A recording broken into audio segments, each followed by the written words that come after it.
everyone, Afi here. Sesuai janji, aku mau nge-review produknya Avoskin, yaitu Avoskin Your Skin Bay Glow Concentrate Treatment. Buat kalian yang udah nungguin review ini, yuk langsung aja tonton videonya.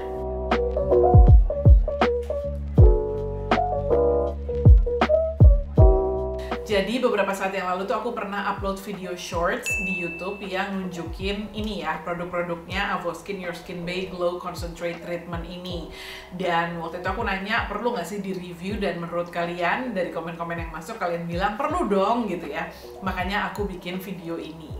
Buat yang belum tahu, Avoskin Your Skin Bay Glow Concentrate Treatment ini basically adalah moisturizer ya. Ada 4 jenis, jadi mereka langsung ngeluarin 4 jenis moisturizer dan masing-masing itu punya active ingredients yang berbeda-beda yang ditujukan untuk permasalahan kulit yang berbeda-beda juga. Nah, tapi kesamaan dari 4 varian dari Avoskin Your Skin Bay Glow Concentrate Treatment ini adalah formulanya sama-sama kayak gel cream gitu. Nanti aku akan ngomongin lebih detail mengenai formulanya atau teksturnya gitu ya. Terus mereka juga sama-sama menggunakan 9 jenis ferment extract. Makanya di semua produknya itu ada namanya multi probiome gitu ya. Jadi 9 jenis ferment extract itu macam-macam banget. Ada soybean ferment extract, ada lactobacillus, ada bifida ferment extract, ada bifida ferment lysate, dan masih banyak lagi. Mungkin kalian bisa nonton videoku yang ngomongin mengenai fermented ingredients untuk tahu sebenarnya apa sih fungsinya, karena setiap fermented ingredients itu punya fungsi yang beda-beda, tapi overall mungkin bisa disimpulkan bahwa fungsinya adalah tentunya untuk menjaga kesehatan kulit dengan cara mengembalikan keseimbangan antara bakteri baik dan bakteri jahat di kulit kita. Sederhananya begitulah ya.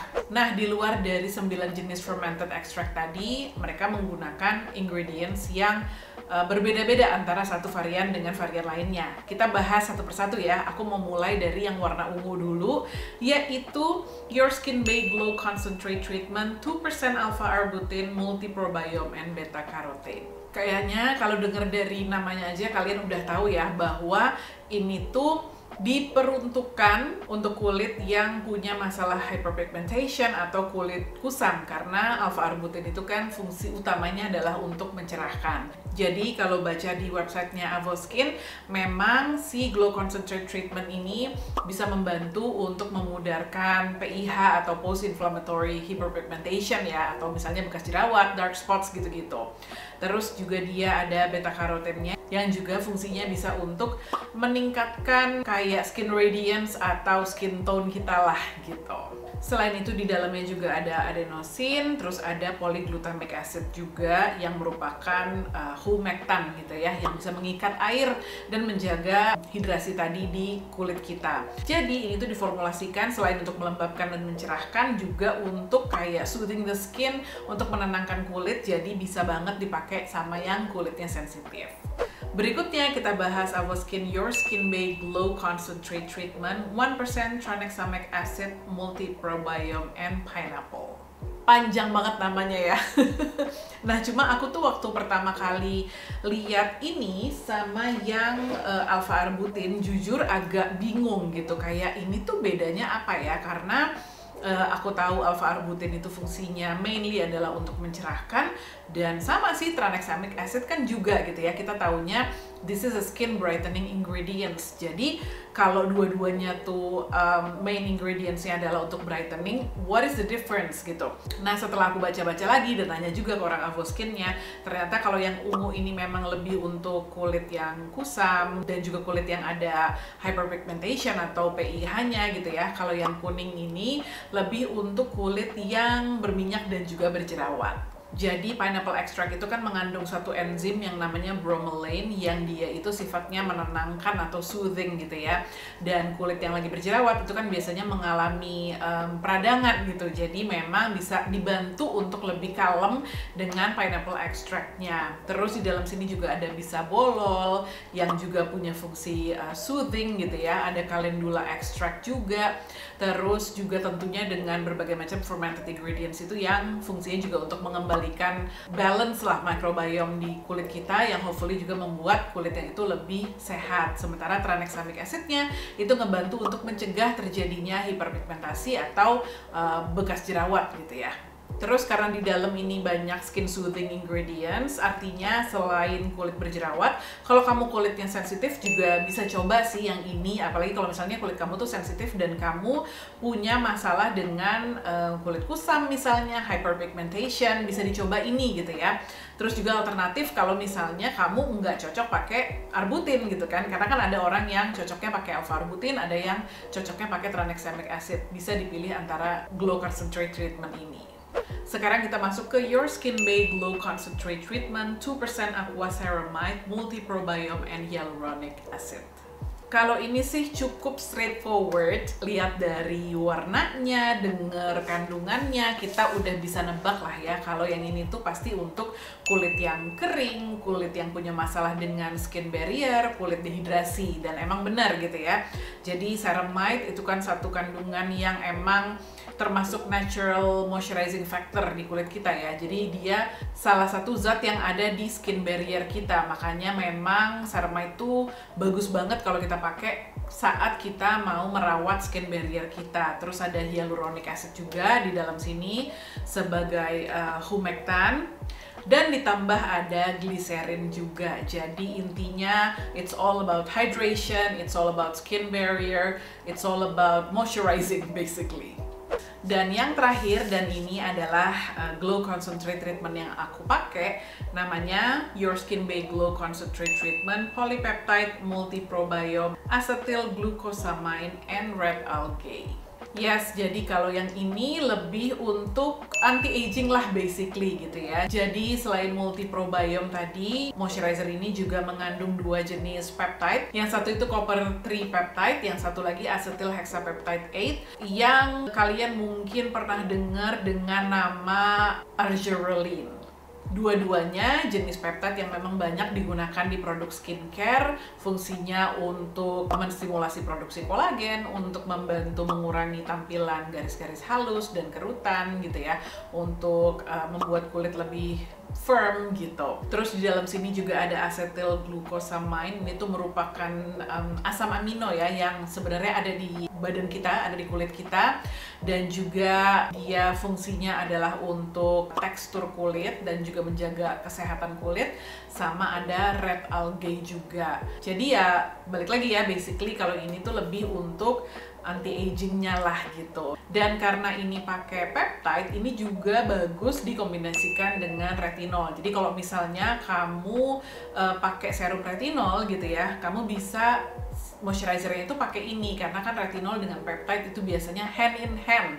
Jadi kombinasi yang bagus untuk mengatasi atau mengurangi tanda-tanda penuaan di kulit. Nah sekarang masuk ke reviewnya ya. Dari teksturnya dulu. Jadi dari keempat varian ini tuh udah aku cobain semua teksturnya di muka, di tangan gitu ya. Dan menurutku tidak ada perbedaan sama sekali. Jadi memang bener-bener bisa dibilang sama lah formulanya ya. Dia tuh kayak gel cream gitu, yang dia itu tuh watery tapi bukan tipe gel yang begitu kita pakai ke kulit terus hilang gitu ya. Kan ada kan tipe gel yang saking ringannya begitu dipakai ke kulit ya udah dia langsung meresap terus kayak nggak pakai apa-apa gitu. Mungkin kalau yang gel seperti itu cocok untuk kulit yang sangat berminyak ya. Tapi kalau kulit yang kayak aku yang kering, yang butuh something more moisturizing, itu tuh kurang banget. Nah ini tuh nggak kayak gitu. Jadi dia gel cream, jadi masih agak ada viscosity-nya, masih agak ada weight-nya, dan pada saat dipakai ke kulit itu dia nggak langsung meresap gitu ya. Jadi dia kayak stay sebentar di permukaan kulit baru perlahan-lahan dia meresap. Jadi tuh awalnya tuh kayak agak-agak glossy gitu kulitnya. Terus sensasinya itu pada saat dipakai di kulit tuh dingin adem gitu ya. Jadi menurut aku memang enak banget dipakai terutama di pagi hari atau siang-siang gitu ya. Pada saat cuaca lagi panas atau pas kulit kita tuh lagi kerasa kayak agak perih atau lagi kerasa agak kenceng atau merah gitu ya. Itu enak banget karena memang sensasinya ada kayak soothing sensation-nya gitu. Nah, aku sendiri selalu menganggap kalau yang namanya moisturizer itu fungsi utamanya ya melembabkan gitu ya. Jadi biasanya aku melihat moisturizer atau nge-review moisturizer itu dilihat dari satu, seberapa lembabnya kulitku setelah menggunakan produk tersebut. Terus kedua, berapa lama kelembapannya itu bertahan? Apakah lembab pada saat baru dipakai aja kemudian beberapa jam kemudian tetap kerasa kering? Atau memang seharian ya lembab gitu ya. Ketiga, sensasinya gimana di kulit? Apakah itu tadi ada rasa soothing, calming, atau biasa aja? Terus juga feel-nya tuh gimana? Apakah rasa kayak lengket gitu ya? Ngambang di kulit, dia nggak mau nyerap, atau dia bisa meresap dengan sempurna. Terus enak nggak kalau dipakai under sunscreen misalnya gitu, karena kan pagi-pagi kita pasti pakai sunscreen. Apakah dia membuat sunscreen kita jadi gerak-gerak karena mungkin moisturizer itu nggak mau nyerap gitu kan, atau enggak, malah bikin enak sunscreennya gitu ya. Terus dipakai under makeup gimana? Apa makeup kita jadi lebih gampang diratakan, jadi lebih flawless, atau malah jadi patchy gitu ya, atau dia bisa aja peeling, karena ada juga beberapa moisturizer yang ketika kena makeup itu dia peeling. Jadi aku tuh lebih ngeliat ke hal-hal tersebut untuk menilai apakah produk moisturizer itu bagus atau cocok untuk aku atau enggak.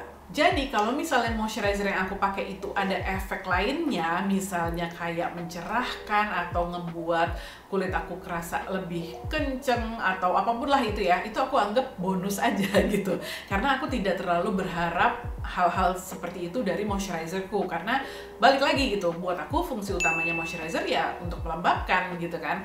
Jadi ketika aku nyobain produk-produknya Avoskin Your Skin Base, sebenarnya yang aku rutin pakai tuh si ini ya, yang polypeptide gitu. To be honest, I don't see dramatic improvement when it comes to anti-aging efeknya gitu ya. Jadi maksudnya untuk signs of aging, aku ngerasa kayaknya bukan dari sini deh, karena kan aku pakai produk-produk lain gitu ya.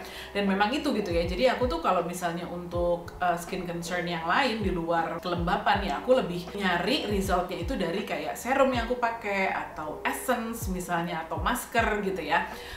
Pokoknya produk-produk yang lebih concentrated lah gitu biasanya active ingredients-nya. Tapi bukan berarti active ingredients yang ada di produk ini tuh nggak berguna atau nggak perlu ada, nggak juga sih gitu ya. Kayak sekarang nih kan aku udah nggak pakai retinol gitu ya, jadi kalau moisturizer yang aku pakai juga ada kandungan anti-agingnya, ya buat aku itu bonus yang menyenangkan gitu kan, karena peptide itu juga sebenarnya relatively well tolerated lah, maksudnya kayak di kulit aku tuh nggak pernah menimbulkan masalah yang enggak gitu. Jadi aku sih senang-senang aja kalau misalnya ya ada tambahan lah gitu ya anti-agingnya dari moisturizer yang aku pakai. Dan menurut aku ini juga berguna untuk kamu yang mungkin tipenya kalau pakai skincare itu nggak suka yang berlayer-layer gitu. Jadi kan ada ya orang yang pokoknya maunya cuci muka, terus pelembab, sunscreen, udah, that's it. Nah kalau kamu tipe orang yang seperti itu, ini bisa jadi solusi banget, karena dengan satu produk aja kamu dapat kelembapannya plus dapat juga efek dari active ingredients-nya. Tentunya kamu harus make sure dulu kalau ini tuh memang cukup melembabkan untuk kamu gitu ya. Jadi kamu nggak perlu pakai tambahan produk lagi, langsung aja pakai sunscreen. But of course I would say manage your expectations, karena biar gimana pun biasanya kalau di moisturizer kan memang si active ingredients itu konsentrasinya nggak terlalu tinggi lah gitu ya. Jadi memang mungkin dia memberikan hasil tapi nggak terlalu signifikan atau hasilnya tuh pelan-pelan. Nah, tadi aku lupa nambahin, untuk daya melembabkannya sendiri, kalau menurut aku ini tuh untuk pagi hari terutama ya cukup banget. Jadi aku selama ini tuh selalu berpikir kalau moisturizer yang teksturnya gel kayak gini tuh kurang deh, kayaknya kurang nampol buat kulitku gitu ya. Tapi ternyata enggak, karena this like new generations of gel cream moisturizer menurut aku tuh cukup banget kok melembabkannya gitu ya. Dan karena kulitku kering, aku biasanya pakai tuh memang agak banyak gitu ya. Dan aku suka banget sama efek soothingnya itu gitu ya. Jadi ada rasa dingin-dingin calmingnya itu tuh ngebantu banget sih untuk kulit aku yang gampang perih dan gampang iritasi ini gitu ya. Dan seperti aku bilang tadi, dia itu tuh nggak langsung meresap ke kulit, jadi dia stay dulu di permukaan kulit, agak-agak glossy gitu kulitnya, baru dia pelan-pelan meresap. Tapi kelembapannya lumayan bertahan lama gitu ya. Nah, kalau malam hari bisa aja aku pakai ini untuk malam hari, tapi sebelumnya biasanya akan aku kombinasikan dengan serum yang melembabkan, terus aku habis itu pakai oil misalnya, terus aku tutup pakai ini, tuh bisa gitu ya. But then again kan kulit aku tuh kering banget. Kalau misalnya kalian kulitnya nggak sekering aku atau cenderung ke berminyak, aku rasa sih bisa banget pakai ini untuk pagi hari dan juga malam hari. Nah, tapi kalau kalian tuh tipenya yang suka pakai produk berlayer-layer, paling aku mengingatkan aja untuk sedikit mindful lah gitu ya. Jadi maksudnya kalau misalnya toner kalian atau essence kalian udah ada active ingredients-nya, serumnya juga udah ada, kalian harus perhatiin kira-kira kalau misalnya ditambah moisturizer ini tuh kebanyakan apa enggak. Misalnya serum kalian udah pakai yang arbutin gitu ya, alpha arbutin, mungkin moisturizernya jangan yang alpha arbutin, mungkin kalian bisa pilih yang aquaceramide ini atau yang polypeptide. Jadi kayak mesti pinter-pinter mengkombinasikan aja. Tapi kalau balik lagi nih ya, kalau kalian emang bukan yang tipe suka pakai layering, active ingredients-nya juga aduh bener-bener yang minim banget, dan nggak ada masalah sih sebenarnya kalian pilih yang manapun yang sesuai dengan kondisi kulit kalian. Gitu aja sih reviewnya, singkat dan padat, tapi hopefully membantu ya. Karena menurut aku produk ini nggak terlalu rumit kok, nggak terlalu macam-macam. It's basically moisturizer with added active ingredients, that's it. Jadi kalau misalnya kalian tertarik untuk beli gitu ya, mudah-mudahan video ini tuh ngebantu untuk kalian nentuin kira-kira mana yang cocok untuk kulit kalian. Kalau masih ada pertanyaan boleh tinggalin di comment box di bawah, dan kalau kalian suka sama video ini boleh di like juga. Kalau kalian merasa terbantu sama video-videoku boleh juga ya subscribe ke channel ini. Okay everyone, thank you so much for watching. I will see you at the next video. Bye!